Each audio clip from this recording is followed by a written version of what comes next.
Eu trabalho no 10º andar de um prédio comercial antigo, daqueles com corredores longos e ecoantes. Sabe como é, né? O tipo de lugar que parece ter mais histórias do que inquilinos. Naquela noite a papelada se acumulou e eu precisei ficar até mais tarde. O prédio inteiro parecia segurar a respiração. O silêncio era tão denso que você podia quase tocar. E o único som que quebrava essa quietude era o zumbido distante do elevador. Um som que, sinceramente, sempre me deixou meio desconfortável. Quando finalmente terminei, peguei minhas coisas e caminhei pelo corredor deserto.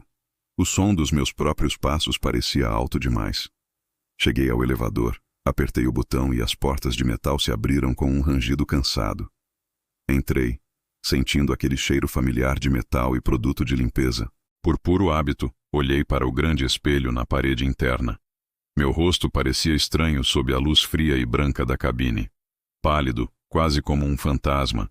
Talvez fosse só o cansaço. Apertei o botão do térreo, o único iluminado. As portas se fecharam com um baque surdo, me isolando do mundo. O painel digital acima da porta acendeu, mostrando o número 10. A descida começou. 10. 9. 8. O movimento era suave, familiar. Cada andar passava com um pequeno ding. 7. 6. 5. Tudo completamente normal. Eu já estava pensando no jantar, em chegar em casa, em tirar os sapatos. Mas então, no 4º andar, algo mudou. O elevador deu um solavanco violento, me jogando contra a parede. As luzes piscaram freneticamente, transformando a cabine numa discoteca macabra. O som suave do motor foi substituído por um rangido metálico, áspero e doentio. Olhei para o painel, meu coração começando a acelerar. Ele continuava a descida. 3, 2, 1. E então ele não parou. 0. O térreo. Mas as portas não se abriram. O painel piscou e mostrou um novo número. 1. Meu primeiro instinto foi pânico. Comecei a apertar o botão de emergência, aquele com o sino, freneticamente. 1, 2, 10 vezes. Nada. O botão não respondia, não acendia, não fazia som algum.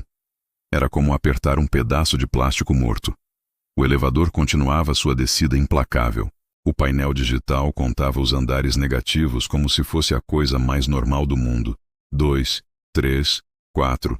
E a cada novo andar que passávamos, uma pressão estranha se acumulava nos meus ouvidos, como quando se mergulha fundo demais. O rangido metálico se transformou num barulho grave. Um rugido baixo e distante que parecia vir das próprias entranhas da terra.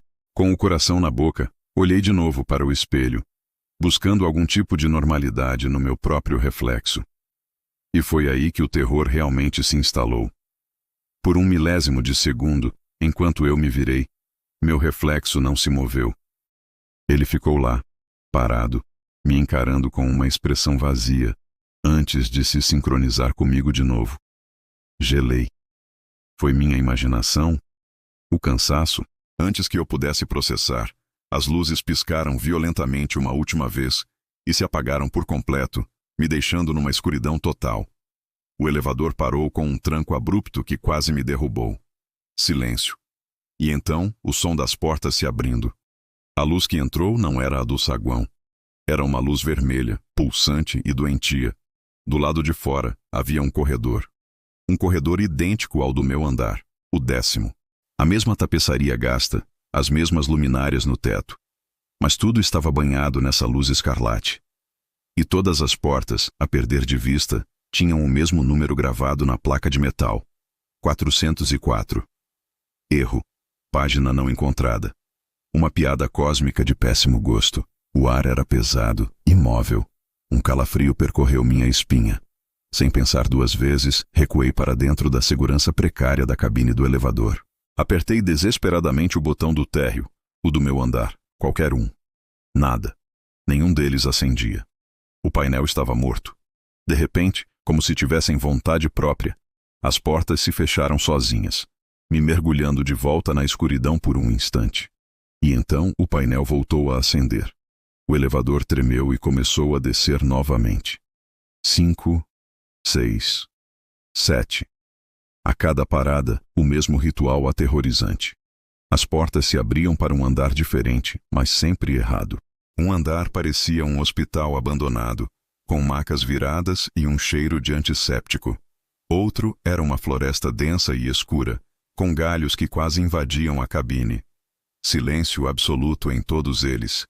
E às vezes, pelo canto do olho, eu via uma sombra, algo que se movia rápido demais para que meu cérebro registrasse, uma mancha escura que desaparecia no momento em que eu focava o olhar.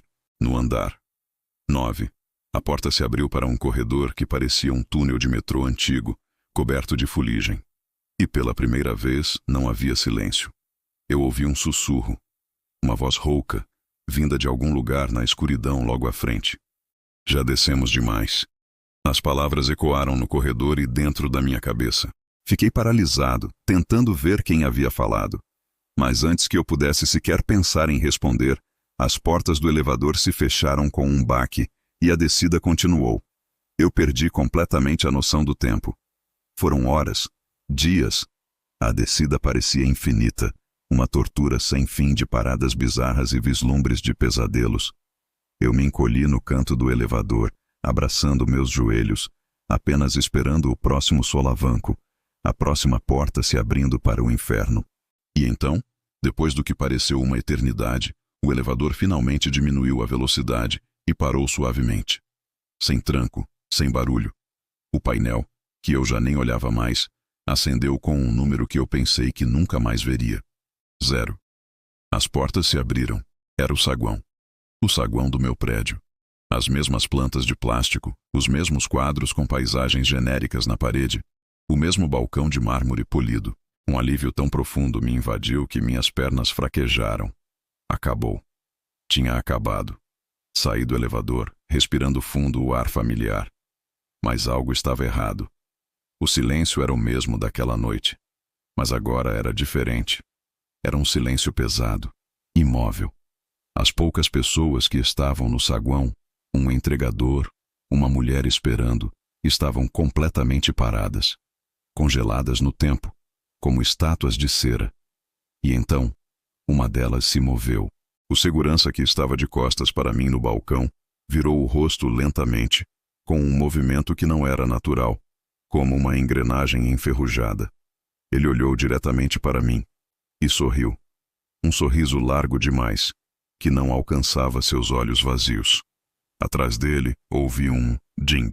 As portas do elevador que eu acabara de deixar se abriram novamente. E lá dentro, parado, estava eu.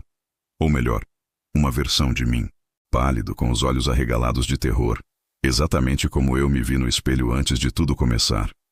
Meu outro eu me observava de dentro da cabine.